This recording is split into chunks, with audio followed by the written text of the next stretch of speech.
থাকলে আমার ওই ভাই ভাবতে পারে যে পীরের আওলাদ দেখো বলছে ভালোবেসে মেনে নিবার কথা তো এখানে নাই, এখানে শুধু ইত্তেবার কথা আছে, অনুসরণ করার কথা আছে। এ আমার নওজওয়ানেরা, এ আমার উলামা ভাইয়েরা, কখনো কারোর উপরে দিল যদি না লাগে তাকে অনুসরণ করা যায় না। ফাত্তাবিউনি কি আন্দার প্যার ছুপা হুয়া হ্যায়, লিহাজা মানা এ হুয়া, ভালোবেসে মেনে নিতে হবে। আল্লাহ নবীকে তো আবু জেহেল মানতো, আল্লাহ নবীকে তো উতবাও মানতো, তারা তো আমার নবীকে আল আমিন বলে মেনেছে। তারা কি জান্নাতি হবে? না না না, তারা ব্যক্তি মুহাম্মদ বলে মেনেছে, ভালোবেসে রাসূলুল্লাহকে মেনে নেয়নি। আজকে দিনে ইসরায়েল, যে ইসরায়েল পৃথিবীর সমস্ত ছোট দেশ এবং সমস্ত সংখ্যা কম হওয়ার পরও তারা পুরো পৃথিবীকে কন্ট্রোল করছে, পুরো পৃথিবীর বিজনেস ব্যবসা তাদের হাতে। তারা নিজেরা বলতে লেগেছে আমরা পৃথিবীতে বিজনেস কি করে ছড়াতে পারলাম, কেননা আমার নবী পাক যখন মক্কা থেকে আসরে মদিনার জমিনে চলে এসেছিলেন, আল্লাহ নবী ওই মদিনার মানুষরা সব থেকে পিছিয়ে গরিব ছিল। আল্লাহ নবী তাদেরকে অর্থনীতি শিখালেন, সেই অর্থনীতিটা এখনো ইহুদিরা ধরে রেখেছে। তাই তারা আজকে পৃথিবীর মুখে অল্প হওয়ার পরও পুরো পৃথিবীতে তারা বিজনেস করছে, সব থেকে ধনী তারা হয়ে বসে আছে। শুনছেন তো নাকি? তারাও আমার নবীকে মানছে, ফলো করছে না, করে না, কিন্তু মহব্বত করে করে। তাহলে শুধু মানার নাম ঈমান নয়, রসুল জেনে আদব ও মহব্বতের সাথে মেনে নেবার নাম ঈমান। তা ফাত্তাবিউনির আন্দার এর মধ্যেই ভালোবাসা বলুন লুকানো রয়েছে।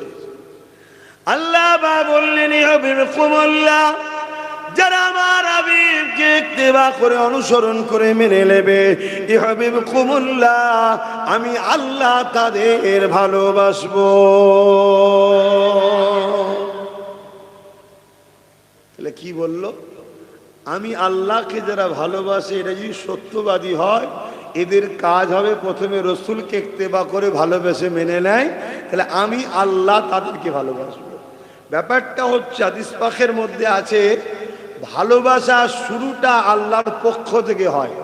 বান্দার ক্ষমতা নাই যে আল্লাহকে ভালোবাসতে পারে। আল্লাহ বান্দাকে প্রেম করে, বান্দাকে তখন ভালোবাসার তৌফিক দেয় আল্লাহ, তখন বান্দা আল্লাহ তাআলাকে ভালোবাসতে পারেন। কথা মাথায় ঢুকছে? এই জন্য রসুল বললেন হাসান হোসাইনকে যারা ভালোবাসে তারা আমি নবী আমাকে ভালোবাসলো, আর আমাকে যারা ভালোবাসবে আল্লাহ তাদেরকে ভালোবাসবে। অপরদিকে হাসান হোসাইনের উপরে কেউ যদি দুশ্মনী রাখে, তারা আমি রসুল আমার উপরে দুশ্মনী রাখলো, আর যারা আমার উপরে দুশ্মনী রাখে আল্লাহ তাদের উপরে দুশ্মনী রাখে। কথা শুনছেন? সেই হাসান হোসাইন হুজুর দুজনাই শহীদ হয়েছে, দুজনাই শহীদ হয়েছে। শহীদ দুই ধরনের হয়, একটা শহীদে রূহ আর একটা শহীদে জিসম। একটা জিসমানি শহীদ, একটা রুহানি শহীদ। ইমামে হোসাইন হুজুরের জিসমানি শহীদ হয়েছে, ইমামে হাসান হুজুরের রুহানি শহীদ হয়েছে। কথা বুঝে আসছে? আধ্যাত্মিক, অভ্যন্তরীণ আর বাহ্যিক দুটো সাইড থাকে প্রতিটা জিনিসের। এলেমেরও দুটো সাইড আছে প্রতিটা জিনিসের। আপনি যেটাই দেখবেন, আমরা মানুষ, আমাদেরও দুটো সাইড। একটা শরীরের বাহ্যিক চামড়া, আর একটা ভেতরের অংশ, হাড়, গোস্ত, রগ, রিসা, কিডনি টিডনি, কত কি আছে, দুটো সাইড। তো যা কত ডিপে আলোচনা নয়। এ যুবকেরা, তরুণেরা, এমন নবী পাকের প্রেমিকেরা, আর একটুখানি আগে যায়। ইমামে হাসান হোসাইনকে আল্লাহ নবী কত ভালোবাসতেন। এই যে হাসান হোসাইন হুজুরের কথা শোনাচ্ছি, এতে কি আপনাদের কোনো অসুবিধা হচ্ছে নাকি? অনেকের আবার ধারণা হতে পারে আচ্ছা হাসান হোসেনের কথা শুনে আমরা কি করব। শুনছেন তো নাকি? আপনি নামাজের কথা বলবেন, রোজার কথা বলবেন, হাই রে দুঃখ মুসলমান, তোরা নামাজ চিনলি, আর নামাজের নামাজ যাকে আল্লাহ করেছে সে হাসান হোসাইনকে চিনলি না। হাসান হোসাইনকে আল্লাহ নামাজের নামাজ করেছে। জোরে বলুন সুবহানাল্লাহ। এই যে ঈশার নামাজ হলো, ইমাম হোক আর মুসল্লি হোক, সবাই ওই নামাজে আল্লাহুম্মা সাল্লি আলা মুহাম্মাদ ওয়া আলা আলি মুহাম্মাদ বলতে হয়েছে। কি হয়েছে না হয়নি? হ্যাঁ, তা নামাজ কবুল করাতে গেলেও আলে রসুলদের ওপরে সালাম দরুদ পড়তে হচ্ছে। জোরে বলুন সুবহানাল্লাহ। তাহলে নামাজ করেছেন না। আমরা সেই হাসান হোসেনের কথা শুনতে কষ্ট হয়। আবার অনেকে তো হুজুরদের কথা শুনে কাঁদে, অনেকে আবার বলে কাঁদার কি আছে? আরে কাঁদাটা তো হলো নবীর সুন্নাত। জোরে বলুন সুবহানাল্লাহ। হাসান হোসেনের জন্য তো নবী কেঁদেছে না, কাঁদে না? একদিন নবী আমার ইমামে হাসান হোসেনকে নিয়ে মদিনা নববী শরীফের মধ্যে যেখানে সাহাবে সুফারা থাকতেন, ওই মেম্বারে থেকে বেরিয়ে বারান্দায় বসে এমন করে হাসান হোসেনকে কোলে নিয়ে আল্লাহ নবী কাঁদে, আর চোখের পানি হাসান হোসেনের গায়ে পড়ে। এ যুবকেরা, তরুণেরা, বাপেরা, সাহাবা হুজুররা জিজ্ঞাসা করলেন, ইয়া রাসূলুল্লাহ, হাবিবাল্লাহ, আপনি বাচ্চা দুটোকে বড়ই মহব্বত করেন, আমরাও জানি, কিন্তু আজ এত কাঁদছেন কেন? আল্লাহ নবী জানিয়ে দিলে, এ বাবা সাহাবারা, আমার এই দুই বাচ্চাকে বড় নির্মমভাবে শহীদ করা হবে। একজন শহীদ হবে 20 পাশে পানের ওসিলায়, আর একজন শহীদ হবে আমার উম্মতের এক অংশ, তারা তাদের ক্ষমতা দখলের জন্য আমার এই বাচ্চা হোসাইনকে কারবালায় শহীদ করবে, তাদেরকে পানি পর্যন্ত দেবে না। আল্লাহ নবী সব বিবরণ বলতে লেগেছে, এই জন্যে তাদের জন্য কাঁদতে লেগেছে। তাহলে নবী পাক হাসান হোসাইনের ওয়াকিয়া কি ঘটবে ওটা জেনে নবী কেঁদেছে। আমরাও যদি হুজুর দেশে ওয়াকিয়া শুনে কাঁদি, মনে রাখবেন রাসূলুল্লাহর সুন্নাত পালন হবে। আজ তো সমাজে একদল মুসলমান বেরিয়েছে, তারা ইমামে হাসান হোসাইনের পক্ষে আলোচনা করে না, এজিদকে বাঁচাবার জন্য আলোচনা করে। কেউ কেউ তো আবার এজিদকে রহমাতুল্লাহ আলাইহিও বলে, কেউ কেউ বলে এজিদের কোনো দোষ ছিল না, কেউ কেউ আবার এজিদের নামে মাদ্রাসাও করছে। শুনছেন আব্বাজানেরা? এরাও বলে আমরাও মুসলমান, এরা বলে কি আমরাও মুসলমান। আর আল্লাহ নবী বলছেন ৭৩টা দল হবে মুসলমানদের মধ্যে, ৭২টা দল হবে জাহান্নামে, একটা মুসলিম দল জান্নাতে যাবে। কটা? জোরে বলছেন? কটা মুসলমানদের মোট দল হবে? ৭৩টা। মোট কটা? ৭৩। তার মধ্যে জাহান্নামে যাবে কটা? ৭২। ৭২ দলেই নামাজ থাকবে, ৭২ দলেই দাড়ি টুপি থাকবে, কোরআনের শিক্ষা, হাদিসের শিক্ষা, মসজিদ, মাদ্রাসা, রোজা, হজ, যাকাত, দান, খায়রাত সব থাকবে, তারপরেও জাহান্নামে যাবে। সাহাবারা জিজ্ঞেস করলেন, হুজুর তাহলে কারণ কি? আল্লাহ নবী বললেন, তাদের অন্তরে আমি নবী আমার হাইয়া থাকবে না, আদব ও ভক্তি ভালোবাসা থাকবে না। শুনছেন? যদি নবীর ভালোবাসা কারো অন্তরে থাকে, সে কখনো এজিদের পক্ষপাতিত্ব নিতে পারে? সে কখনো এজিদের নামে মাদ্রাসা করবে? এজিদকে রহমতুল্লাহ বলবে? হ্যাঁ। আর একটা কথা আপনাদের শুনিয়ে দিই, কেন আখরি জামানা তো, এজিদের ছেলে আপনাদের এলাকাতেও আসতে পারে, এসে হয়তো বুঝাতে পারে, না না এজিদকে আপনারা এত বড় বড় কথা বলেন কেন, তার কি দোষ ছিল? হোসাইন কি দরকার ছিল কারবালায় যাওয়ার? শুনছেন না শোনেন না? আপনাদেরকে গোমরা করতে পারে। এক জাররা পরিমাণ নামাজ কাজা হলে কাবিরা গুনাহ হয়, আর ইমাম হোসাইনের সাথে বিয়াদবি হলে বেঈমান কাফের হয়। ইমাম হোসাইন ইমানের সাথে সম্পর্ক, নামাজ ইমানের সাথে নয়। নামাজ ইমানের পাত্রের মধ্যে নেকি, শুনছেন তো? আর ইমানের পাত্রটার সঙ্গে ইমাম হোসাইনের সম্পর্ক আছে, খুব সাবধান হয়, ইমান ঠিক করেন। আজ আমরা মার খাচ্ছি, মসজিদ কম নেই রে বাপ, নামাজি কম নেই। আগে মনে হয় এই এলাকায় হয়তো ২-৫টা মসজিদ পাওয়া যেত, কি সন্দেহ আছে? আজ থেকে ১০০ বছর পিছিয়ে যান, ২-৫টা মসজিদ পাওয়া যাবে কি সন্দেহ ছিল? আর এখন এই ১০০ বছরের মধ্যে এই এলাকায় মনে হয় ১-১৫০ মসজিদ বেরিয়ে পড়বে। আমার কি বলা ভুল হয়ে গেল নাকি? তাহলে সারা দিচ্ছেন না কেন? মসজিদের অভাব নেই, তো মসজিদ আছে তার মানে নামাজি বেড়েছে। হ্যাঁ, কিন্তু মসজিদ করে কি করবেন? কারবালায় তো এজিদরাও নামাজ পড়েছিল, পড়ে না? তারাও তো তাবু দিয়েছিল, তারাও তো আজানে বলেছিল আশহাদু আন্না মুহাম্মাদার রাসূলুল্লাহ, তারাও বলেছিল। আর আমাদেরও মসজিদ এখন আশহাদু আন্না মুহাম্মাদার রাসূলুল্লাহ হচ্ছে। বুঝতে হবে জিনিসগুলো, শরিয়াতকে, শুধু হই হই করলে হবে না। আল্লাহ নবী, নূর নবী, দয়ান নবীর আরেকটা হাদিস বলে দিয়ে যাচ্ছে ওইদিকে, বুখারী শরীফের হাদিস। আল্লাহ নবী বললেন, কেউ যদি আমার শহর মদিনা শরীফের ওপরে হামলা করার ইরাদা করে, শুনছেন সবাই? আল্লাহ নবী বললেন, কেউ যদি আমার শহর মদিনা শরীফের ওপরে হামলা করার ইরাদা করে, হামলা করেনি, শুধু ইরাদা করেছে, আল্লাহ পাক তাকে জাহান্নামে এইভাবে গলাবে যেমন সীসা আগুনে দিলে গলে। কি গো, সীসা কিভাবে গলান আপনারা? গলান তো নাকি? কাজ করেন তো, অনেকে জানেন তো, পুরো পানি হয়ে যায়। ওইভাবে আল্লাহ তাকে জাহান্নামে গলাবে যে মদিনার উপরে হামলা করার ইরাদা করেছে, হামলা করেনি। কারণ কি? মদিনাকে আল্লাহ রসুল ভালোবাসে। জোরে বলুন সুবহানাল্লাহ। তো ভালোবাসা শহরের উপরে হামলা করলে, যদি ইরাদা, হামলা করেনি, ইরাদা করেছে, তাকে যদি আল্লাহ এইভাবে গলায়। আর নবী সেজদায় যেতেন, হাসান হোসেন নবী পাক সাল্লাল্লাহু আলাইহি ওয়াসাল্লামের পিঠে উঠে দুদিকে পা দিয়ে নানার পিঠে লাফাতেন। শুনছেন? কখনো কখনো নবী পাক হাত দিয়ে আস্তে করে ধরে এক এক করে তাদেরকে নাবাতেন, তারপরে মাথা তুলতেন। আর আমাদের এলাকায় ফতোয়া দিচ্ছে, নবীর কথা মনে পড়লে নাকি নামাজ হবে না। আর নবী পিঠ থেকে হাসান হোসেনকে নামাচ্ছে, নেবিয়ে নামাজ হচ্ছে। শুনছেন তো নাকি? কোথা আমাদেরকে গোমরা করছে দেখুন। আর আমার যুবকরা বাইরে বাইরে কাজ করতে গিয়ে নতুন নতুন ধর্ম শিখে এসছে, এলাকায় মারপিট হচ্ছে। ধর্ম নতুন শিখুনি, তোমার বাপ দাদু পূর্বপুরুষ যে লাইনে ছিল সে লাইনেই থাকো। দিন যত যাচ্ছে জাহান্নামের দিকে দুনিয়া হু করে যাচ্ছে।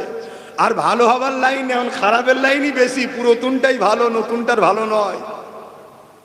মন দিয়ে শোনো, এমনও সময় গেছে, হাদিস পাক প্রমাণ দিচ্ছে, আল্লাহ নবী সেজদায় পড়েছে, তো সেজদায় পড়ে আছে, সেজদায় পড়ে আছে। প্রথম কাতারে এক সাহাবীর মধ্যে বলছেন, আমার মনের মধ্যে হওয়া শুরু হলো, এ আমাদের নামাজির মধ্যে কেউ মুনাফিক ছিল না তো, যে সেজদায় গেছে আর হুজুর কুটে শহীদ করে দেয় না? এত লম্বা সেজদা কেন, এত লম্বা সেজদা কেন?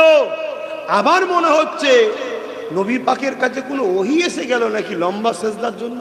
কারণ ওহী এলে তো সাহাবারা জানবে না। তো সাহাবা হুজুরের মধ্যে কনফিউজ হতে হতে বলছে যে আমি মাথা তুলে একবার দেখার চেষ্টা করলাম।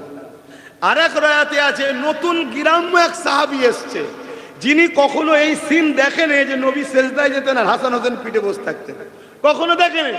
আর যখনই তিনি কাতারে দাঁড়িয়ে সেজদায় পড়েছে আর মাথা তুলে যখনই দেখতে গেছে হাসান হোসেন হুজুর বসে আছে, দুটো ছোট ছোট শিশু, উনি দেখছে হুজুরের পিঠে বসে আছে, তাহলে কি করা দরকার? না পিঠে দরকার।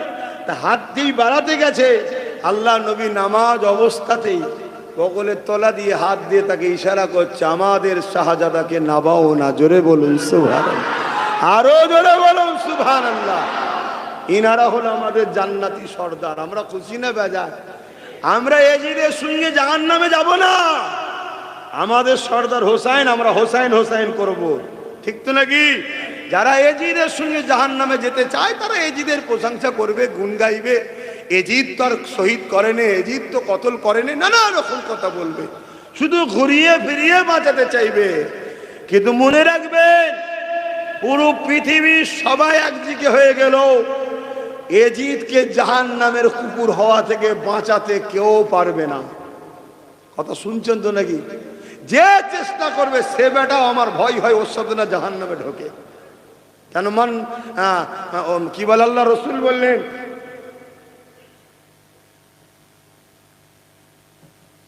বুখারী শরীফের হাদিস, আল্লাহ নবী বললেন, যে যাকে ভালোবাসবে, মনে পড়ছে না, স্মরণ এসছে না, যে যাকে ভালোবাসবে সে তার সাথে আল্লাহ, সে তার সাথে সেই জায়গায় থাকবে। কথা বুঝে আসছে? আমরা হুজুরদের ভালোবাসি, তাই তো নাকি? হ্যাঁ, আমরা হালকা বয়স হয়তো একটু ভুল করে ফেললাম, কিন্তু আমাদের দিলে ইমাম পাক আছে। আমরা ভুল করি কিন্তু আমরা জালিম তো নয়। ফেরাউন নমরুদ কি বলে, এজিদ ছিল জালিম, আমরা জালিম নই। তো ভাইরা আমার, এমনও দিন গেছে আল্লাহ রসুল নূর নবী দয়ান নবী ইমামে হাসান হোসাইনকে মদিনা নববী শরীফের বারান্দায় হুজুর বসে আছেন, দুটো নওয়াসা এসছে ছোট ছোট। আল্লাহ নবী হাঁটু আর পা দিয়ে, যেটাকে আমরা হামাগুড়ি বলি, হামাগুড়িতে দিয়েছে, দিয়ে দুজনকে পিঠে বসিয়েছে।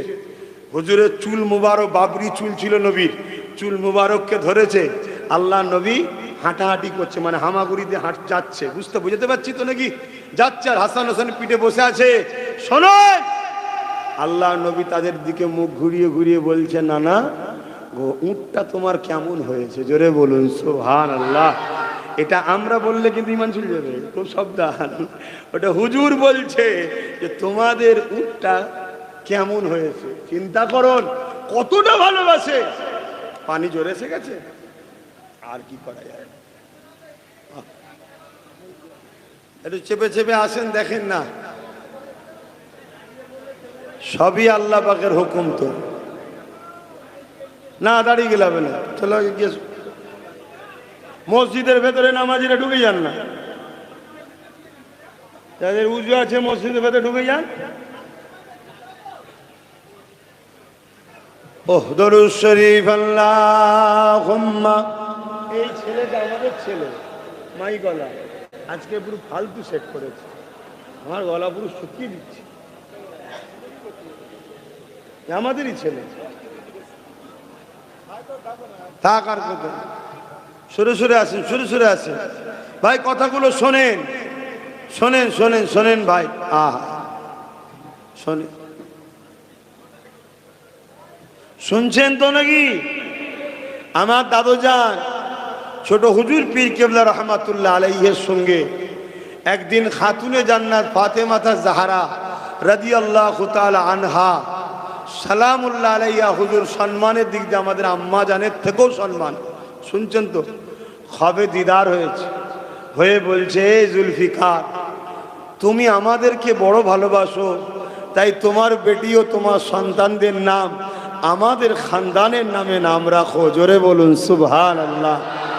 এটাই তো পাওনা, আর কি পাওনা চাও? আর কি পাওনা চাও?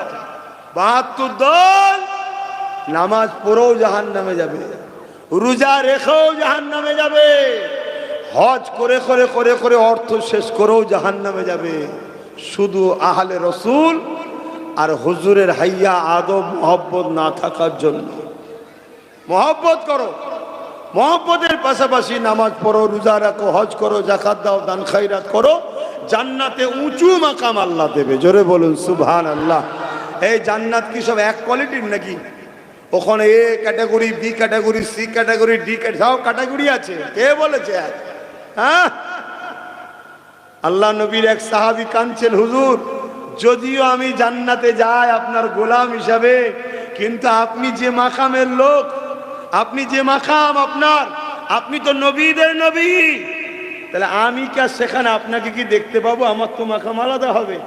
আল্লাহ নবী বললেন, তার এই মহব্বত দেখে আল্লাহ আয়াত নাজিল করে দিলেন, দিয়ে আলমারউ মা মান আহাব্বা। নবী বলল, শোনো, তুমি যখন আমায় ভালোবাসো তুমি আমার সাথেই জান্নাতে থাকবে। জোরে বলুন সুবহান।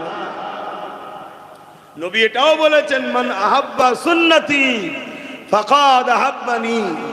যারা আমার সুন্নতকে মানলো, যারা আমি রাসূল আমাকে মানলো, যারা আমাকে মানলো, কানা মাই ফিল জান্নাহ, তারা আমার সঙ্গে জান্নাতে যাবে। জোরে বলুন সুবহানাল্লাহ। এজন্য আমরা প্রায় জায়গায় বলি, আল্লাহর ওলি ও আলেম চিনতে গেলে, হাক্কানি চিনতে গেলে, ওলি চিনতে গেলে তাকে ফলো করো, সে নবীর সুন্নতে আছে কিনা। নবীর সুন্নতের উপরে যদি থাকে তবে তাকে মানো, আর না হয় জানবে ভণ্ড। কেন সমাজে কিছু আবার পীর বেরিয়েছে, বাবা সেজে ঘুরে বেড়াচ্ছে, বুঝতে পেরেছেন? নামাজ নেই, রোজা নেই, হজ নেই, গোপ তো এত বড় বড় হয়ে গেছে বলার মতো নয়। কথা বুঝা, স্যার কি বলবো বলেন না, সব বললে সমস্যা, শেষকালে কোথাও ঝগড়া লেগে যাবে।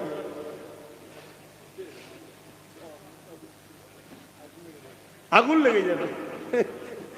শোনেন, যে নবীর সুন্নতের উপরে নেই, সে যদি আকাশে উড়েও যায়, সে জাদুঘর হতে পারে, ওলি হতে পারে না। নবীর সুন্নতের উপরে যে চলবে সেই হলো আল্লাহর ওলি। কথা মাথায় ঢুকছে? খুব সাবধান, মাথায় রাখবেন। আখিরি জামানা ধোকায় দিয়ে শেষ করে ফেলবে, সব ধোকা চলছে, ধোকাতে শেষ করে ফেলবে। আমি তো এতটুকু মনে করি, আল্লাহ তুমি যদি আমার সব নিয়ে লাও, ইমানটা যেন হারা না হয়ে যায়। ইমান যদি থাকে, পিটানি খেয়ে হোক আর যাই করে হোক, একদিন না একদিন জান্নাত যাওয়া হবেই। জোরে বলুন সুবহানাল্লাহ।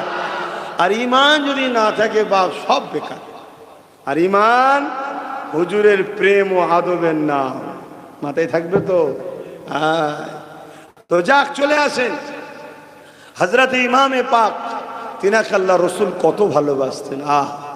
সেই ইমাম পাক কারবালার মাঠে তিনি কি লড়াই করতে গেছিলেন?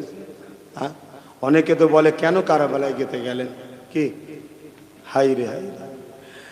অনেক বড় আখিয়া সংক্ষেপে বলি, হযরত মাবিয়া রাদিয়াল্লাহু তাআলা যখন ইন্তেকাল হয়ে গেলেন, জোর করে নবী পাকের দেখানো পন্থাকে ব্রেক করে দিয়ে, ভাঙচুর করে দিয়ে, অন্য পন্থায় জোর করে এজিদ খলিফা ঘোষণা করে দিয়েছিলেন। এ যুবকেরা, এখানে আর একটা কথা বলি, কেউ কেউ রয়েছে হযরতে মাবিয়া হুজুরের বিরুদ্ধে কথা বলে, আর আমরা কিন্তু মাবিয়া হুজুরের বিরুদ্ধে নয়। কেউ কেউ আবার এজিদের পক্ষে কথা বলে, আমরা আবার এজিদের পক্ষে নয়। আমরা হলাম ইমামে হাসান হুসাইনের পক্ষে। ইমামে হাসান যাকে সম্মান দিয়েছে, আমরা তাকে সম্মান করব। ইমামে হোসাইন যাকে বদদুয়া দিয়েছে, অভিশাপ দিয়েছে, তাকে আমরা লানত দেব। এই ইমামে হাসান হযরতে মাবিয়া হুজুরকে ভালোবেসেছে, সম্মান করেছে, তাই আমরা মাবিয়া হুজুরকে সম্মান করি। আর ইমামে হোসাইন এজিদের বিরুদ্ধে সংগ্রাম করেছে, তার উপরে লানত দিয়েছে, তাই আমরা এজিদকে লানত দিয়ে থাকি। তাই আমরা ইমামে হাসান হুসাইনের প্রকৃত মান্যওয়ালা তখনই হতে পারলাম। এই জন্যে জানিয়ে দিয়ে গেলাম, হযরতে মাবিয়া হুজুর ইন্তেকালের পরে জোর করে এজিদ খলিফা দখল করে নেয়, খলিফা ঘোষণা করে দেয়, রাজগদি দখল করে নেয়। এই দখল করে নেবার পর বিভিন্ন জায়গায় হই হই শুরু হয়ে যায়। কারণ এজিদ ছিল চরিত্রহীন, এজিদ ছিল বদমাইশ, এজিদ ছিল লম্পট, এজিদ ছিল জালিম, তাই মানুষেরা মানতে চায় না। কিন্তু এজিদ জোর করে, রাজ ক্ষমতা জোরে মানুষকে তার পক্ষে নিতে লেগেছে। এই যুবকেরা, তরুণেরা এই ওয়াকিয়াগুলো শুনবেন আর আজকের দিনের সঙ্গেও মিলাবে। কারণ আজকের দিনে তো এইরকম এজিদ মার্কা জালিম শাসক বেরিয়েছে, যাদেরকে জনগণ মানতে চায় না, কিন্তু পুলিশের জোরে, মিলিটারির জোরে জোর করে তারা জনগণের থেকে তাদের অধিকারকে কেড়ে নিয়ে এমন করে তারা ক্ষমতাকে দখল করতে লেগেছে। এটা হলো আজকের এজিদ। এই এজিদের পক্ষ থেকে আর হোসাইনের সঙ্গে জান্নাতে যাবার স্বপ্ন যারা দেখছো, এর থেকে বড় মূর্খ আর কিছু হতে পারে না। শুনছেন তো নাকি?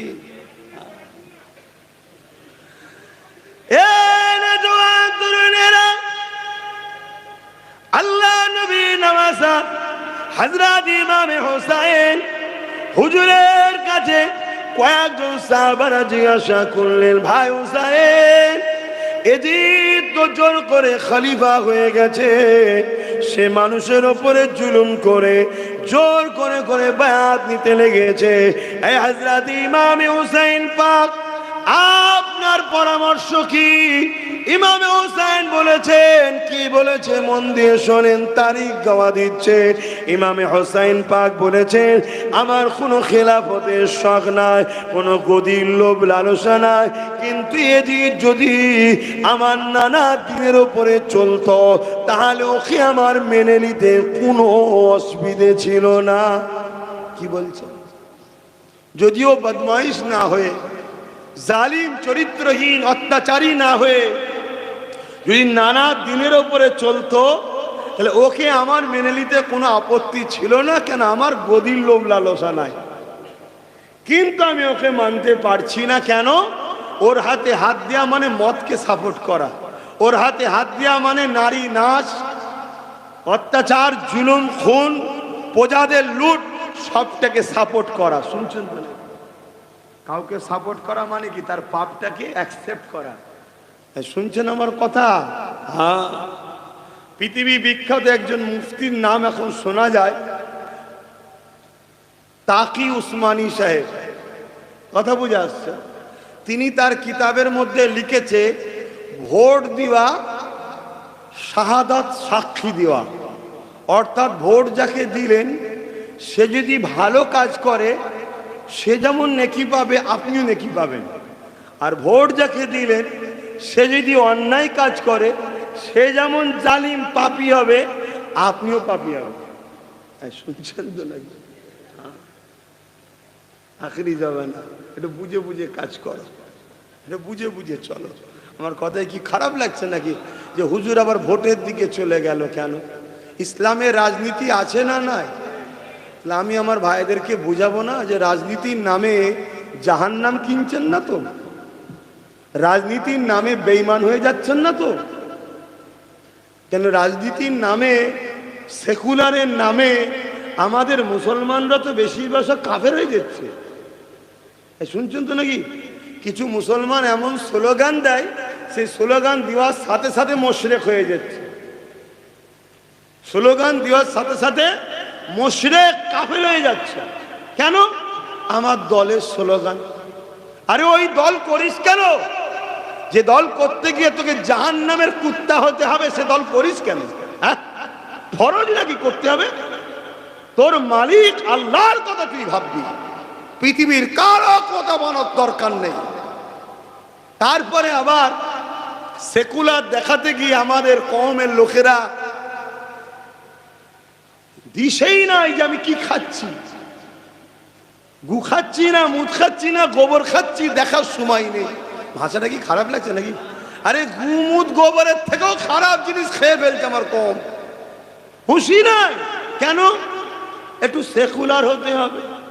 আরে ওর নাম সেকুলার নয়, ওর নাম শয়তানি। সেকুলার কাকে বলে?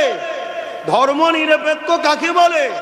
আমি কারো ধর্মের ওপরে জুলুম করব না, কারো পছন্দের ওপরে আমি হস্তক্ষেপ করব না। সে তারটা নিয়ে থাকবে, আমি আমারটা নিয়ে থাকবে, এর নাম হলো ধর্ম নিরপেক্ষ। যেমন আমার নবী পাক সাল্লাল্লাহু আলাইহি সাল্লাম যখন মদিনায় গেলেন, মদিনাকে যখন তিনি সুন্দর করে সাজাচ্ছেন, অন্য ধর্মের লোকেরা এসছে আমার রাসূলের কাছে, এসে বলছে আমরা আপনাকেও সাপোর্ট করতে চাই, কিন্তু আমাদের একটা কথা আছে, কি আপনি কি নিরাপদ দেবেন আমাদের ধর্মীয় অধিকার? আল্লাহ নবী বললেন কারো ধর্মের ওপরে মদিনায় জুলুম চলবে না, যে যার মতো করে থাকবে। আমরা রাষ্ট্র তৈরি করছি, এই রাষ্ট্রে কেউ কারো ধর্মের ওপরে হস্তক্ষেপ করবে না। এবারে সুন্দর কথা নবী প্রচার করেছে, নবীর কথা, নবীর আদর্শ, নবীর আখলাক, নবীর ব্যবহারে তারা ভাবতে শুরু করেছে মানুষ ব্যক্তিটি এত ভালো হয়, না জানি তার রবটা কত ভালো। দলে দলে সব আল্লাহ মেনে নিয়েছে। জোরে বলুন সুবহানাল্লাহ। শুনছো তো নাকি? কিন্তু জুলুম হয়নি। এর সনদ তৈরি আছে, মদিনার সনদ পড়েন না, দেখুন না তো ভাইরা আমার। একে বলা হয় সেকুলার। কিন্তু আজকে সেকুলারের নামে কি চলছে? বলছে ধর্ম যার যার, উৎসব সবার। এ চলছে না চলে না? আচ্ছা, এই কথাটা যদি কোনো মুসলমান বিশ্বাস করে, ঈমান থাকবে? আর বলবেন তো আপনাদের ধারণা কি ঈমান থাকবে? কেন? কেন উৎসবটা হয় ধর্মকে কেন্দ্র করে। উৎসবটা হয়, যদি ধর্ম যার যার, উৎসব যদি সবার হয়, তাহলে আপনারা সব রথের দড়ি ধরে টেনেছেন নাকি? কেন টানেন না? উৎসব তো না, একটা ধর্মকে কেন্দ্র করেই উৎসবটা হয়, তাই তো নাকি? আর ধর্ম যার যার, উৎসব যদি সবারই হয়, তাহলে কুরবানির সময় নেত্রী মন্ত্রীকে ডেকেছিলেন? কেন ডাকেননি? যে ভাই অত 1000, 1500, 2000 টাকা করে এক একটা মাথা পিছু দেওয়া সম্ভব নয়। আমাদের এত দরদি নেতা টেতা সব আছে, ভাই তোরাই আয়, কেউ ঠ্যাং ধর, কেউ পা ধর, কেউ লেজ ধর, কেউ কান ধর। কি ধরেছিল? কেন? কারণ ধর্মকে কেন্দ্র করে উৎসব, এটা করা যাবে না, তাই তো নাকি? এগুলোকে হোঁশ করে করে কাজ করো। তোমাকে আব্বাস সিদ্দিকীকে ভালো লাগে না, আব্বাস সিদ্দিকীর দল ভালো লাগে না, বাদ দিকে যা, কিন্তু নিজে জাহান্নামের কুকুর হচ্ছিস কেন? একটু হুঁশ করে কাজ করা দরকার আছে না? নয়। আর কেউ যদি বেঈমান কাফের হয়ে যায়, মুশরিক হয়ে যায়, আর তার যদি বিবাহ থাকে, ওই সংসার জীবনটা হালাল না হারাম ও কি জানে? ও তো ওই অবস্থায় সংসার করেই যাচ্ছে, একটা দুটো তিনটে চারটে পাঁচটা, এই সব কটা কি বাচ্চাগুলো বলতে লজ্জা লাগছে? আরে অবৈধ সম্পর্ক হলে কি বাচ্চা হয়? তাহলে বলুন, এরকম যদি মুসলিম পরিবারে হাজার হাজার অবৈধ সন্তান হয়, তাহলে এই মুসলমানরা তো মাদ্রাসা মসজিদের দুশ্মনকেই সাপোর্ট করে শক্তিশালী করবে। এই সমাজে দেখেন না, এরকম বাচ্চারাই দেখুন বেঈমান নেতার জন্য বোম বন্দুক বার করে, ওয়াকাফ কালা কানুনের জন্য আন্দোলন করেনি। এ আছে না নাই নেতা এরকম? এসব এই কোয়ালিটির। এদের বাপ মা হয়তো জানতোই না যে সব ডিভোর্স হয়ে গেছে, ওই অবস্থায় চালিয়েছে, চারানা আটানা বারানা সব বেরিয়েছে, এখন বড় হয়ে নেতা হয়েছে, বেঈমান নেতার জন্য লড়াই করে, আর দিন ইসলামের জন্য লড়াই করে না। শুনছেন তো নাকি? কারো নাম ধরে বলেছি? এরপরেও যদি কারো গায়ে লাগে সে তো গাল দেবে নাকি? গাল কে দেবে? যেই কোয়ালিটি। একদম তো ক্লিয়ার কথা রে বাবা, লজ্জার কি আছে? আর এই কথাটা খারাপ কিছু কথা নয় তো, কোরআনে আছে। ওয়ালিদ বিন মুগীরাকে আমার আল্লাহ কোরআনে বলেছে হলো জারজ সন্তান। কোরআনে আল্লাহ বলেছে ও অবৈধ সন্তান, ও জারজ সন্তান, যাকে আমরা গুদা বাংলায় সাধারণ ভাষায় কি বলে? ওটার বলছি না, বড্ড শুনতে খারাপ লাগে, ওটা মসিয়ার বলেছে, ওটার মাইকে বলছি না। কিন্তু কথাটা এমন কিছু নয়, কিন্তু আমাদের চলতি ভাষায় এটা বলে। শুদ্ধ ভাষায় অবৈধ সন্তান, জারজ সন্তান, শুদ্ধ ভাষায়। মানে ব্যাপারটা হচ্ছে, বাঘের বাচ্চা বললে খুশি হয়, জানোয়ারের বাচ্চা বললে রেগে যায়, জিনিসটা একই, তাই তো নাকি? ঠিক তেমন একটু শুদ্ধ ভাষা বললে, যাক যারো সন্তান বলেছে শুদ্ধ হয়, হুজুর যখন বলেছে ঠিক আছে। আর যদি এইটা যে বললো হুজুরটা খারাপ, আরে একই জিনিস রে বাবা। তো যাই হোক, আমি যে কথা বলছিলাম ভাই, দেখ একটা আলোচনা করি নাকি? কি করবেন, যাবেন কোথায়? আর আমি তো 9টা 5 হয়ে গেছে, 11টা 5, আমি যে ছাড়বো আমারও তো উপায় নেই, গাড়িও তো দূরে না, গাড়ি এইদিকে তো, তাহলে আমি ছেড়ে দিই, আমি তো টুকুর উঠে পড়বো না। আসেন, আপনারা যখন শুনতে চান শোনেন। এ যুবকেরা, তরুণেরা, বাবেরা, মৃত্যু অবশ্যই একদিন না একদিন হবে।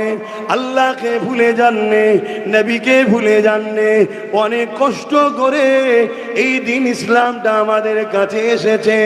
ইসলামকে মিটিয়ে দিবার হাজারো প্রচেষ্টা আল্লাহ যেমন করে দুনিয়ার জমিনে একদল জালিমরা চেষ্টা করছে, ইসলামকে বাঁচাবার জন্য আমাদের সবার দায়িত্ব নেওয়া দরকার।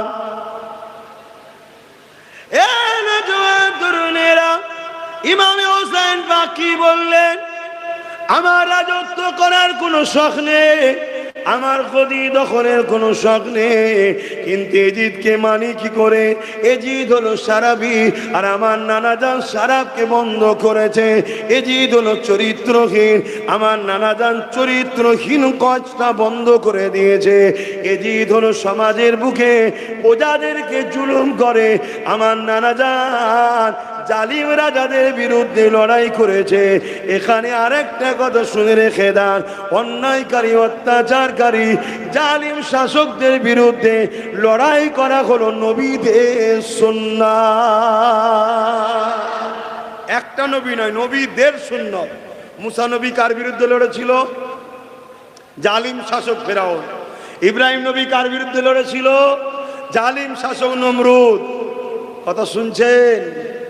এভাবে যুগে যুগে প্রচুর নবী এসেছেন যারা জালিম শাসকদের বিরুদ্ধে লড়াই করেছে। অতএব জালিম শাসকদের বিরুদ্ধে লড়াই করা নবীদের সুন্নাত। জালিম শাসকের বিরুদ্ধে হক কথা বলা, জিহাদের স্বভাব পাওয়া যায়। জোরে বলুন সুবহানাল্লাহ। অত সহজ নাই বাপ জালিম শাসকের বিরুদ্ধে কথা বলা। দেখছেন না আজকে কি হচ্ছে? হ্যাঁ, প্রকাশ্য প্রকাশ্য আমাদেরকে বেঈমান কাফের বানাবার জন্য রেশনের মাধ্যম দিয়ে রাজ্য সরকার পুরী কি বলেন দীঘা জগন্নাথ ধামের প্রসাদ পাঠাচ্ছে। এটা হারাম না হালাল? আমার ধর্মে এটা নিষেধ আছে না নাই? ভাই আমার ধর্মে অনেক জিনিস আবার হালাল আছে, অন্য ধর্মের মানুষ সেটাকে পছন্দ করে না, ঠিক না বেঠিক? হতেই পারে। অতএব তার ধর্মের লোক তার ধর্ম করবে, তার ধর্মের প্রসাদ খাবে, এ নিয়ে আমার কোনো আলোচনা সমালোচনা নাই। কিন্তু আমার ধর্মের এটা ভাবাবেগে আঘাত দিচ্ছে না, দেয়নি। এটা যদি কোনো মুসলমান খায় সে তো বেঈমান কাফের হয়ে যাবে। তাহলে রাজ্য সরকার আমাদেরকে বেঈমান কাফের বানাবার চক্রান্ত চালাচ্ছে। কেন? রাজ্য সরকার জানে মুসলমানদের যতদিন ঈমান আছে এদেরকে আমি কন্ট্রোল বা এদেরকে শেষ করা সম্ভব নয়। এর বিরুদ্ধে কোনো আলোচনা আছে? এই বলেন না, এই এত জলসা হয়, আলেম উলামা পীর পীরজাদা আলোচনা করে, এর বিরুদ্ধে কোনো মসজিদের ইমাম আলোচনা করে? কেন আলোচনা করেন? ইনারা চাই না, ইনারা চাই না যে আমি যার তামাক খাই তাকে বেজার করব না। অথচ একবারও তো ভাবা দরকার ছিল, তুমি আলেম, তুমি পীর, তুমি মুফতি, তুমি মৌলানা, তুমি যদি তোমার জাতির জন্য এরকম একটা চক্রান্তের বিরুদ্ধে ফতোয়া না দাও, তাহলে সাধারণ ছেলেরা ভাববে উলামারা যখন চুপ আছে তার মানে সব ঠিকই আছে। অতএব জাতি যখন ধ্বংস হবে, ভাই পানি নেমে গেছে নাকি? তাহলে আর সম্ভব না। একটু দাঁড়িয়ে সালাম দিয়ে নবী সালাম।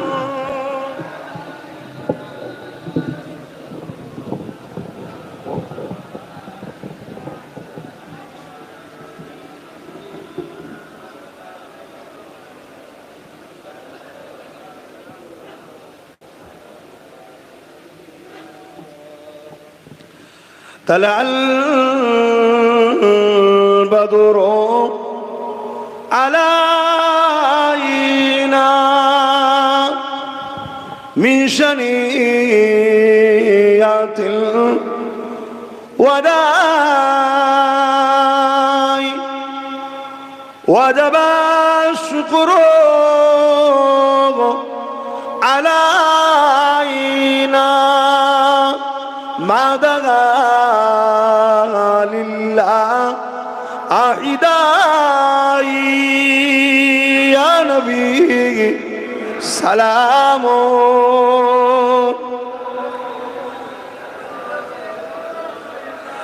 يا حبيب سلام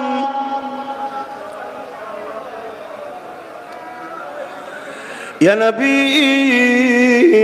مدينة হতে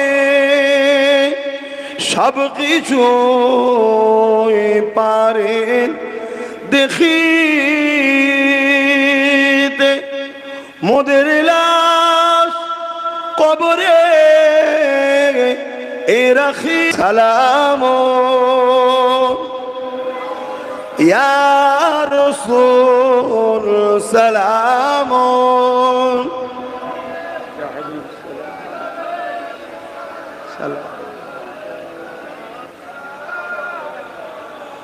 পড়িল আল্লাহ আরো বাণী পোহানো দুঃখে এ রজনী হইল জগৎ অনুরানী আমিনার নয় ও নির্মণি নবী সালাম ইয়া রাসূল ইয়া হাবিব সালাম সালাওয়াতুল্লাহ। আমার আব্বা জানেরা, আল্লাহ আমাদের সালামকে কবুল করেন, রওজা মোবারকে হাজিরি দিয়ে সালাম দিবার তৌফিক দেন, বলুন আল্লাহুম্মা আমিন। মনে রাখবেন, এই দাঁড়িয়ে সালাম দেওয়া সুন্নাতে সাহাবা। সাহাবা হুজুররা বাবুল আদব কিতাবুল কিয়াম নবী পাককে দাঁড়িয়ে দাঁড়িয়ে সালাম দিতেন। জোরে বলুন সুবহানাল্লাহ। কেউ যদি বসে সালাম দেয় তার সাথে ঝগড়া আমরা করি না, কিন্তু কেউ যদি আমাদের দাঁড়ানোতে বিরোধী করে, জানতে হবে সে বিয়াদব, গুস্তাখে রসুল, দুশ্মনে রসুল। দাঁড়ালে তার আপত্তি হচ্ছে। এই জন্যে কথা মাথায় ঢুকছে? আসুন এখন আমরা সংগঠিত হই, ঐক্য হই। কেন? খুব কঠিন পরিস্থিতি আমাদের দিকে ধেয়ে আসছে। একদিকে যেমন আমাদের জান মালকে লুটার চেষ্টা, অপর দিকে আবার আমাদের ইমানটাকেও শেষ করে দিবার পরিকল্পনা চলছে। আখরি জামানা, খুব কঠিন পরিস্থিতি। আমার ইমাম পাক যখন কারবালায় গেলেন, 22,000 এজিদ বাহিনী এসছে 72 জনকে রুকার জন্য। 72 জনের মধ্যে মহিলাও আছে, শিশু বাচ্চারাও আছে। 52 জন শক্তিশালী পুরুষ ছিল, বাকি মহিলা বা বাচ্চা মিলিয়ে 72 জন। এই 72 জনকে রুখতে এসেছে কতজন? 22,000। কেন? জানে আমরা কাকে রুখতে যাচ্ছি। জোরে বলুন সুবহানাল্লাহ। আর শুনলে অবাক হবেন, এই 22,000-এর মধ্যে 13,000 ছিল আলে